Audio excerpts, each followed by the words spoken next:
জয় শ্রীকৃষ্ণ। আমি সুদীপ্ত। আজ এসছি অডিও স্টোরির প্রথম এপিসোড নিয়ে। আজকের গল্প কথা সাহিত্যিক শরৎচন্দ্র চট্টোপাধ্যায়ের লেখা লালু। গল্পটা শুনে দেখো আর জানাতে ভুলো না কেমন লাগলো। শুরু হচ্ছে লালু। আমাদের শহরে তখন শীত পড়েছে। হঠাৎ কলেরা দেখা দিল। তখনকার দিনে ওলা ওঠার নামে মানুষের ভয়ে হতজ্ঞান হতো। কারোর কলেরা হয়েছে শুনতে পেলে সে পাড়ায় আর মানুষ থাকতো না। মারা গেলে দাহ করার লোক মেলা দুর্গত হতো। কিন্তু সে দুর্দিনেও আমাদের এখানে একজন ছিলেন যার কখনো কোনো আপত্তি ছিল না। গোপাল খুড়ো তার নাম। জীবনের ব্রতই ছিল মরা পোড়ানো। কারোর অসুখ শক্ত হয়ে উঠেছে শুনতে পেলেই তিনি প্রত্যহ ডাক্তারের কাছে সংবাদ নিতে যেতেন। আশা নেই শুনলে খালি গায়ে গামছা কাঁধে তিনি ঘন্টা দুয়েক পূর্বেই সেখানে গিয়ে উপস্থিত হতেন। আমরা জনা কয়েক ছিলাম তার চেলা। মুখ ভার করে বলে যেতেন, ওরে আজ রাতটা একটু সতর্ক থাকিস, ডাকলে যেন সাড়া পাই। রাজোদ্দারে শ্মশানাশ্চ শাস্ত্রবাক্য মনে আছে তো? আগে আছে বই কি, আপনি ডাকলেই গামছা সমেত বেরিয়ে পড়ব। বেশ বেশ, এই তো চাই, এর চেয়ে পুণ্যকর্ম সংসারে আর নাই। আমাদের দলের মধ্যে ছিল লালুও একজন। ঠিকাদারির কাজে বাইরে না গেলেও সে কখনো না বলতো না। সেদিন সন্ধ্যাবেলায় বিষণ্ণ মুখে খুড়ো এসে বলল, বিষ্টু পণ্ডিতের পরিবারটা বুঝি আর রক্ষে পেল না রে। সবাই চমকে উঠলাম। অতি গরিব বিষ্টু ভট্টাচার্যের কাছে বাংলা স্কুলে আমরা ছেলেবেলায় পড়েছিলাম।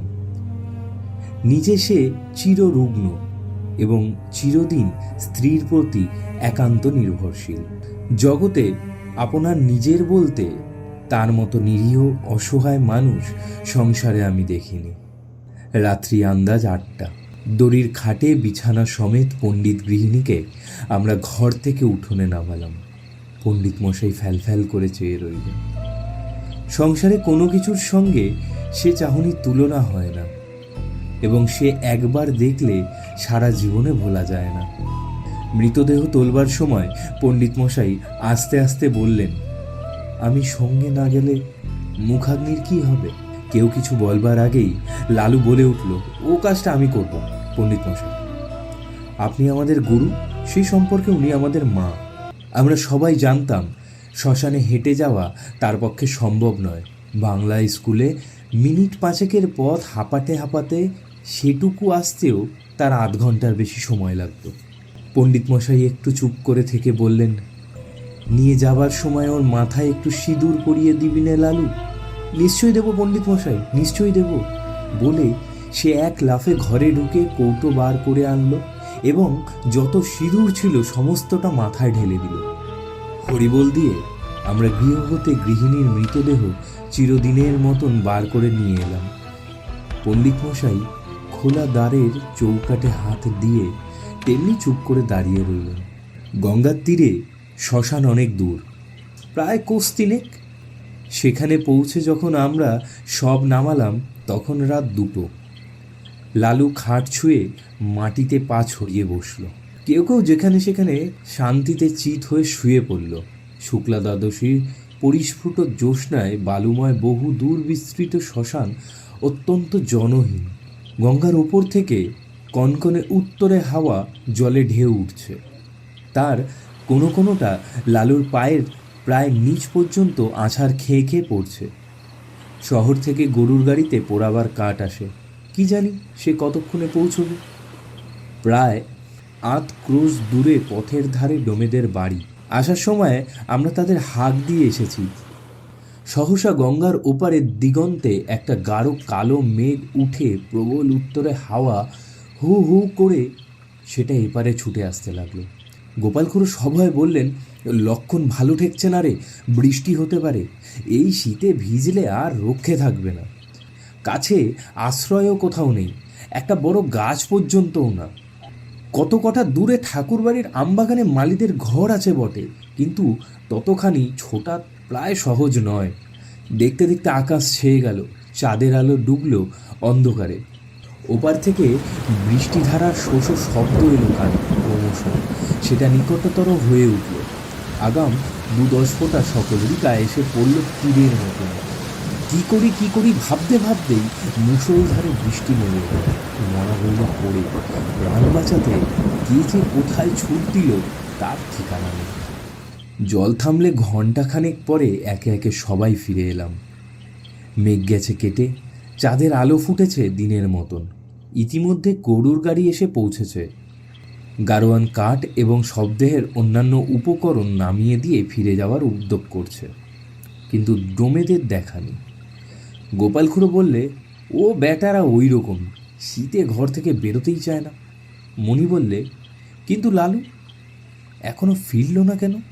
সে সে বলেছিল যে মুখে আগুন দেবে, ভয়ে বাড়ি পালালো না তো? খুড়ো লালুর উদ্দেশ্যে রাগ করে বললেন, ওইটা ওই রকমই, এতই যদি ভয় মরা ছুঁয়ে বসতে গেলি কেন? আমি বজ্রাঘাত হলেও মরা ছেড়ে যেতাম না। ছেড়ে গেলে কি হয় খুড়ো? কি হয়? কত কি শ্মশান ভূমি কি না? শ্মশানে একলা থাকতে আপনার ভয় করতো না? ভয় আমার? অন্তত 1000টা মরা পুড়িয়েছি জানিস। এরপরে মণি আর কোনো কথা কইতে পারলেন না, কারণ সত্যি খুড়োর গর্ব করা সাজে। শ্মশানে গোটা 2 কোদাল পড়েছিল। খুড়ো তার একটা তুলে নিয়ে বললেন, আমি চুলোটা কেটে ফেলি, তোরা হাতাহাতি কাঠগুলো নামিয়ে ফেল। খুড়ো চুলি কাটছেন, আমরা কাঠ নামিয়ে আনছি। নরু বললে, আচ্ছা মরাটা ফুলে দ্বিগুণ হয়েছে না? খুড়ো কোনো দিকে না তাকিয়ে জবাব দিলেন, ফুলবে না, লেপ কাঁথা সব জলে ভিজেছে যে। কিন্তু জলে ভিজলে তা তো চুপসে ছোট হয়ে যাবে খুড়ো, ফুলবে না তো। খুড়ো রাগ করে উঠলেন, তোর ভারী বুদ্ধি, যা করছিস কর। কাঠবহা প্রায় শেষ হয়ে এলো। নরুর দৃষ্টি ছিল বারবার খাটের প্রতি। হঠাৎ সে থমকে দাঁড়িয়ে বললে, খুড়ো মরা যেন নড়ে উঠল। খুড়োর হাতের কাজ শেষ হয়েছিল। কোদালটা ছুঁড়ে ফেলে দিয়ে বললে, তোর মতো ভীতু মানুষ আমি কখনো দেখিনি রে নরু। তুই আসিস কেন এসব কাজে? যা বাকি কাঠগুলো আন, আমি চিতেটা সাজিয়ে ফেলি।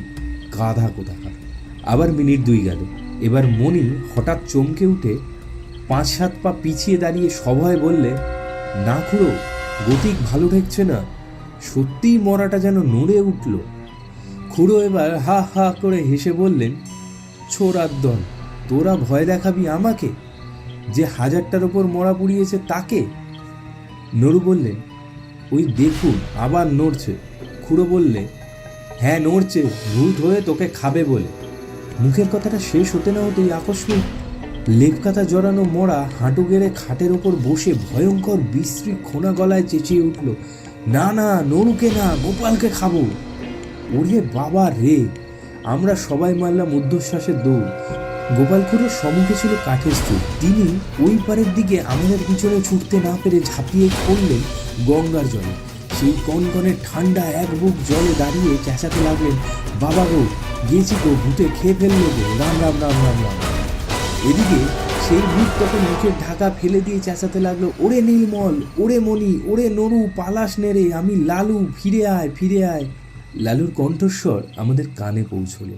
নিজেদের নির্বুদ্ধিতায় অত্যন্ত লজ্জা পেয়ে সবাই ফিরে এলাম। গোপাল খুড়ো শীতে কাঁপতে কাঁপতে ডাঙায় উঠলেন। লালু তার পায়ের ধুলো নিয়ে সলজ্জে বললেন, সবাই জলের ভয়ে পালালো, কিন্তু আমি মরা ছেড়ে যেতে পারলাম না, তাই লেপের মধ্যে গিয়ে ঢুকে পড়লাম। খুড়ো বললেন, বেশ করেছিলে বাবা, খাসা বুদ্ধি করেছিলে। যাও এখন ভালো করে গঙ্গা মাটি মেখে স্নান করোগে। এমন শয়তান ছেলে আমি জন্মে দেখিনি।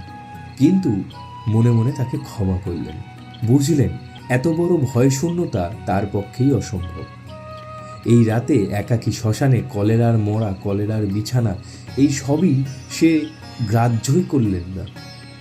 মুখে আগুন দেবার কথায় খুড়ো আপত্তি করলেন, না সে হবে না, ওর মা শুনতে পেলে আমার আর কোনোদিন মুখ দেখবে না। সপ্তাহ সমাধা হলো। আমরা গঙ্গায় স্নান সেরে যখন বাড়ি ফিরলাম, সেই মাত্র সূর্যোদয় হয়েছে।